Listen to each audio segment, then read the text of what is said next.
Las cárceles chilenas son un eslabón más en la estructura del crimen organizado, que detenta su poder tanto dentro como fuera de los muros de los penales. Claro, porque el sistema penitenciario requiere una inversión urgente. Esto porque sus funcionarios son la primera línea en la lucha contra una delincuencia cada vez más despiadada. Cárceles al límite es el primer reportaje de un ciclo de 3 preparados por los periodistas Macarena Pizarro y Pedro Azúcar. Son un eslabón clave en la lucha contra el crimen organizado. Si tú me dices, defíname con una palabra la cárcel, violencia. ¿Cómo es convivir con aquellos que la sociedad recluye para resguardarse del peligro? Lo que hoy día pasa en las poblaciones, ¿cierto?, se hace con las cárceles. Intervenir la calle sin intervenir la cárcel es un fracaso. Intervenir la cárcel sin intervenir la calle es un fracaso. Realizamos una incursión al encierro, al mundo de los victimarios y sus custodios. Yo tengo 39 años. ¿Y hace cuánto tiempo que estás en la cárcel? Voy a cumplir ahora 6 años detenido. ¿Cuál es el delito que cometiste? Homicidio. Yo creo que no existe condena para poder pagar lo que yo hice en realidad. Es posible rehabilitar en un modelo en crisis, tensionado por el hacinamiento y la escasa infraestructura que soporta una batalla permanente. El modelo de cárceles concesionadas yo creo que habría que repensarlo, particularmente en materia de rehabilitación. Cárceles al límite, el estallido tras los muros.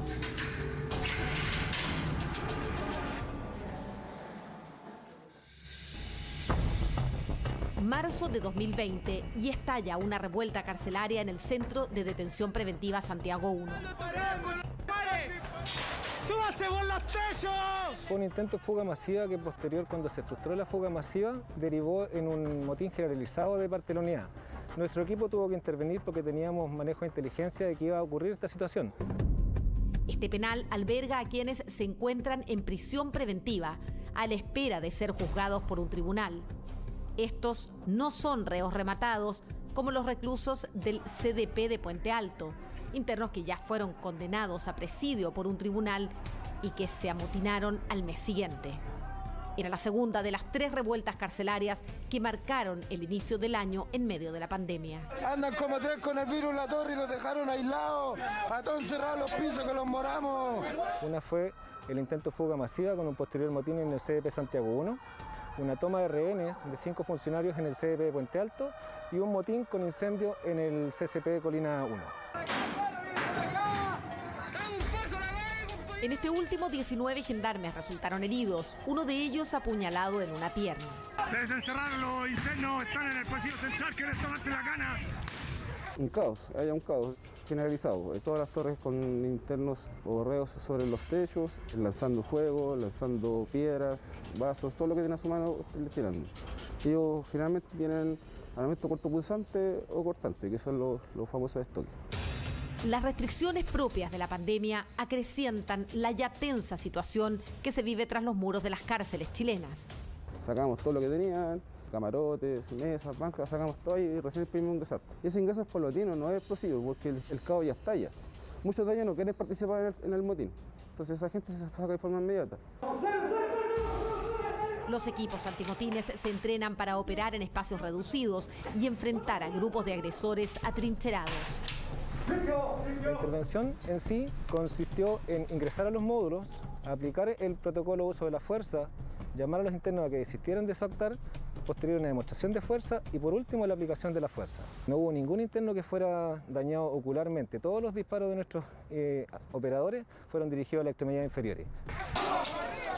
¡Mire cómo lo están tirando escopetazos aquí en la Torre 4A! Pero estas imágenes registradas por los reclusos hablan de que al menos hubo un herido por perdigones en el rostro. ¡Están tirando perdigones de acero, estos La institución realiza un permanente trabajo de inteligencia, procesa información para prever situaciones de conflicto. Eso les permitió controlar en tiempo récord las 3 revueltas del año pasado. Si ese motín hubiera sido unos 15 años atrás, 20 años atrás, hubiera durado 2 días. Nosotros dimos la solución en 1 hora y media prácticamente. Fue la solución súper rápida. Esos productos en los entrenamientos no. El hacinamiento que afecta a la mayoría de las cárceles chilenas dificulta la distancia social y las medidas de higiene necesarias. Comparado con otros países tenemos tasas de encarcelamiento muy altas. O sea, no es que nosotros encarcelemos poco como la gente tiende a creer o que exista la puerta giratoria, en lo absoluto. En Chile hay 216 personas encarceladas cada 100.000 habitantes, más del doble que en la Unión Europea, donde hay 103 reclusos por cada 100.000 personas. Pero aún estamos bajo el promedio de América Latina, cuya tasa supera los 240 encarcelados. ¿Requerimos más cárceles? Yo creo que sí requerimos más cárceles, pero para reemplazar las estructuras obsoletas que tenemos actualmente. Yo no creo que sea necesario encarcelar a más gente.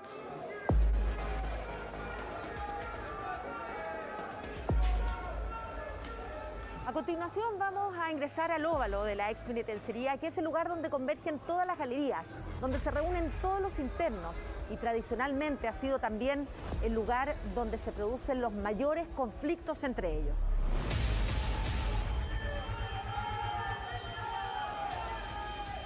Es en este lugar donde se visibilizan las expresiones más violentas de la cultura criminal.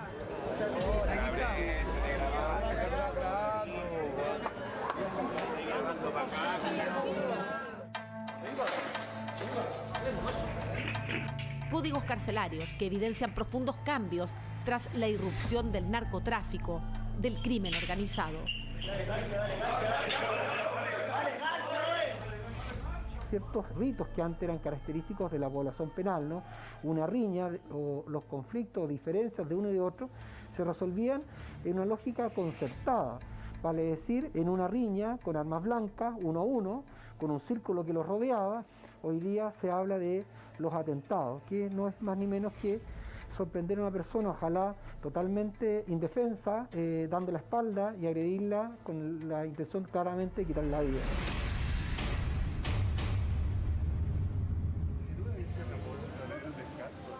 El sacerdote Luis Roblero es el capellán de Gendarmería, convive con los reclusos y conoce de su voz cómo han cambiado los penales. Los viejos de 40 te dicen, ya no hay ética. Ahora lo que manda es perrera y perrera es violencia. ¿Me entiendes? O sea, la ley del sable, la ley del más fuerte.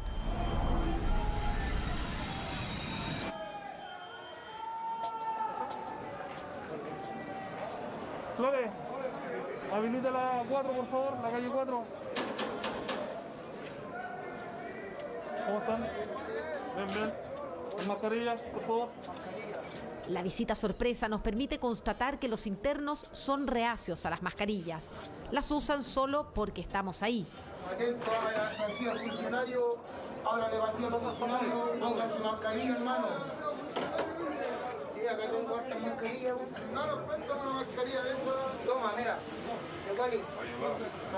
Esta es una calle donde alberga la cantidad de 367 internos. Son gente que es de la religión evangélica. Igual manera hay gente que viene acá a este sector arrancando, digamos, de alguna manera de las demás dependencias, donde aquí tienen una tranquilidad, porque tienen conflicto con internos de otras galerías. Y al igual que en la calle, muchos internos se mostraron reticentes a la vacuna en un principio. Esta es población de riesgo desde el punto de vista sanitario. Hay gente que en libertad no consulta los servicios de salud, que no tiene conceptos de autocuidado, de la protección de su vida. Y es que si en el espacio libre es complejo controlar la pandemia, más lo es en una cárcel. Todos con mascarilla. Ellos son positivos a COVID. Entonces están siendo trasladados al módulo donde se mantienen segregados mientras están en el proceso de COVID, digamos, ¿ya? Y posterior la cuarentena después del término, digamos, de la estadía que van a tener hoy día ellos allá.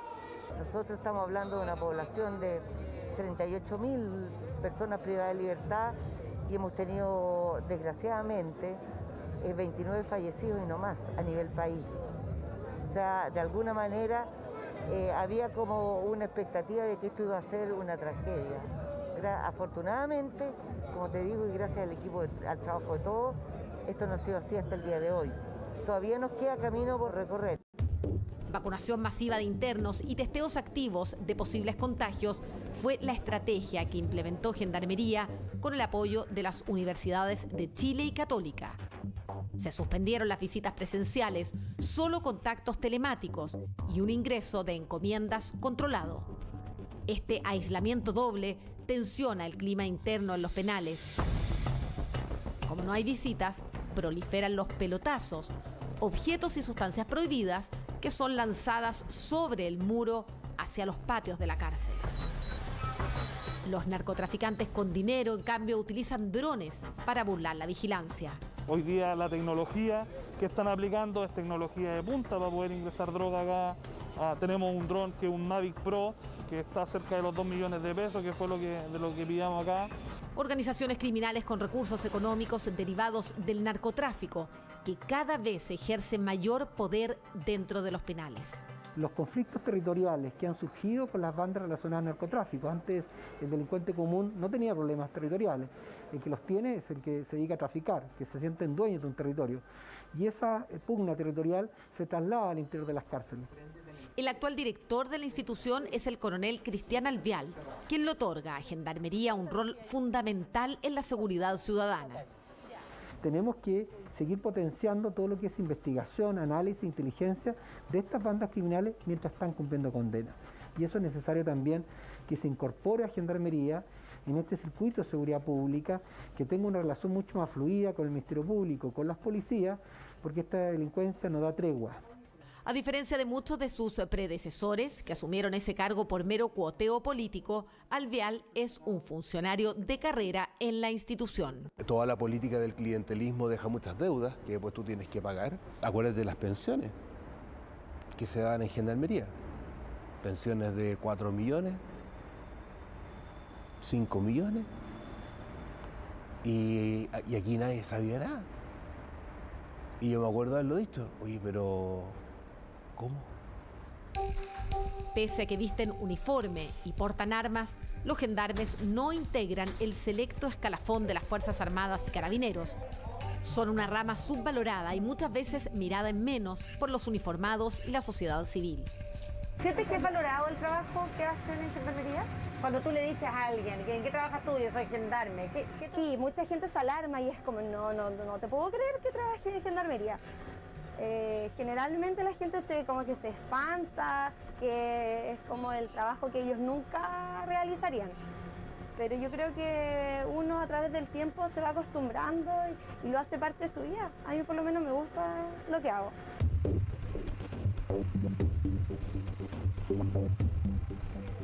De las 84 cárceles que hay en el país, 8 son concesionadas. Es decir, han externalizado prácticamente todos los servicios, salvo lo que tiene que ver con seguridad, que sigue a cargo de Gendarmería. Esta fue la primera de las concesionadas, inaugurada en el año 2005. Han pasado 16 años. Y si bien muchos reconocen los avances que ha habido, sobre todo en temas de infraestructura, hay quienes plantean que ha llegado el momento de revisar el modelo.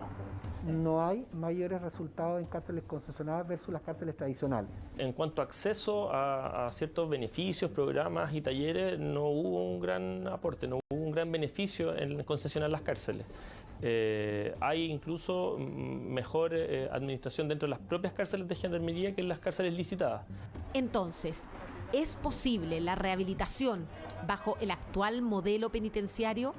Para aquellos que ya tienen una trayectoria delictiva más o menos consolidado, el paso por la cárcel lo único que va a hacer acentuar esa trayectoria delictiva. Van a aprender más, van a tener más motivaciones para delinquir a futuro y lo único que se pronostica es reincidencia en esos casos. El 10% del presupuesto de Gendarmería se gasta en rehabilitación y reinserción. El resto se gasta principalmente en labores de seguridad y de custodia. Tú no puedes enfrentar el delito solo en la lógica represiva. También tienes que dar oportunidades concretas de reinserción social. Porque si tú quieres vencer el circuito de la reincidencia delictual, tienes que sacar a las personas porque tarde o temprano van a volver a la calle. Y si vuelven a la calle tal cual como ingresaron o peor, van a afectar nuevamente los derechos legítimos de la sociedad de vivir en paz, ¿no?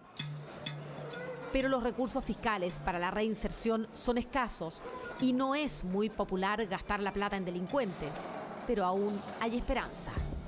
¿Entramos por aquí? Por aquí.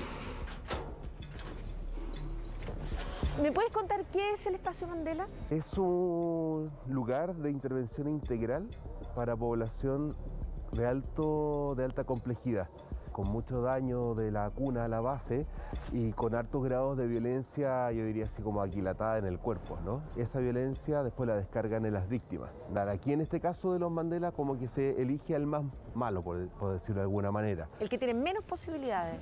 Aquí el que anda todavía con la cuchilla, el que anda todavía metido en el barretín, como le llaman ellos, en el óvalo, a ese vamos le decimos, oye, ¿te gustaría trabajar? Y lo metemos para acá.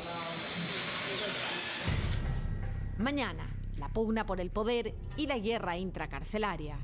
El narcotráfico ha ido adquiriendo mucho más poder dentro de la cárcel, lo mismo que vemos también en las calles. Cárceles al límite, el estallido tras los muros. Por supuesto que quedan todos invitados para que mañana sintonicen Chilevisión Noticias para ver la segunda parte de este interesante reportaje sobre las cárceles al límite en nuestro país.